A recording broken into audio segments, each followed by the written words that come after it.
That's for somebody else to make a determination, you know, as far as the winners or losers of the debate. The political pundits out there will probably do that, but the only thing that counts is what happens on Election Day on November the 8th. And if I get the most votes, then I will have won the debate. Are you feeling comfortable about your lead right now? I feel good about our record.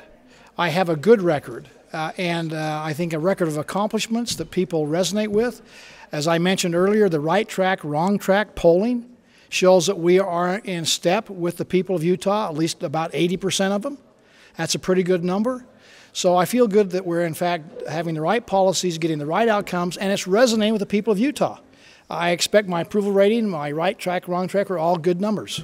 Things got a little heated tonight, especially with the Fat Cat's comment. Do you think things got a little out of line, or would you rather focus on? I thought it was a very civil debate, and I think there is, in fact, a clear difference between the two candidates. I'm a small government efficiency, empower the private sector, grow the economy, and have that as the rising tide that raises all opportunities on the pond. And other people believe that. You know, when we're talked about being the best, most diverse economy in America by many different publications, when we are talked about by even the New Yorker magazine as saying upward mobility is better in Utah than any place in America in the world, again, we see good positive results. That doesn't mean everybody's perfect, and we won't rest until everybody has a job. But I feel very good about the direction we're going in. My opponent is more of a traditional liberal Democrat. Nothing wrong with that. I don't think that reflects the people of Utah. More government, more intervention by government, more government making the decisions, and less private sector. So, again, I echo and agree with what my esteemed opponent said, is that there's a clear difference here of who to vote for this November. Governor, you don't have any more debates scheduled at this point. Do you think voters have heard enough from you and your opponent to make a decision after tonight? Well, you don't have to have debates to let the people of Utah know what your positions are. We all have our own campaign strategies out there, meeting with the people, talking about our visions for the future. I've got a track record, which I think is a pretty darn good one, but I also have a vision for the future of Utah of what we need to do to take it to the next level. I'll be the first one to admit we're not perfect, but by golly, we're moving in the right direction. We're every measurable way in Utah, whether it be education, whether it be transportation, health and human services, our transportation, infrastructure needs, we've made positive improvement since I've been in office. That's a great record to run on. So I'm very pleased to in fact, run on my record. But Governor, should you do more debates with Mike Weinholz? You know, that'll be a discussion we'll have. I certainly think there ought to be a lieutenant governor debate, the one that's the heartbeat away. Ought to have an opportunity probably to have some debate and discussion. So we'll have that discussion. There's only, what, less than 50 days away.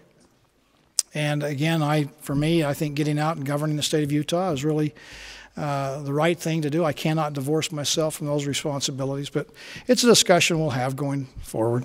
A lot of the criticism tonight was about Medicaid expansion. You did try to push a plan through. You were not successful. You left the legislature to their own devices. They came up with a very limited plan that you ended up supporting.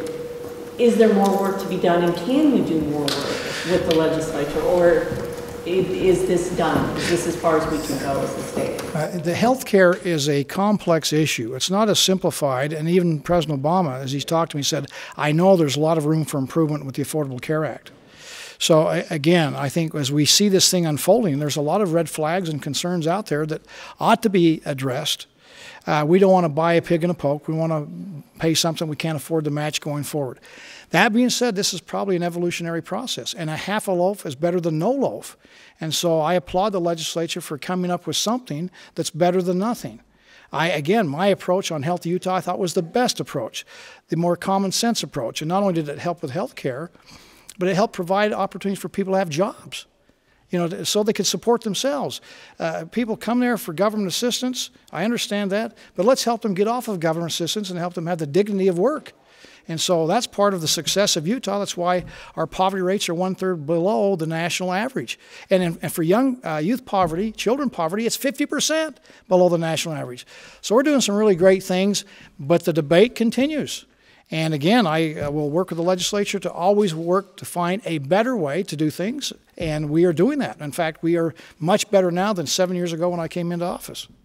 Thanks, guys. Thanks, Governor. Thank you, Governor. Thank you, Governor. All right, thank you all. Thanks for covering it.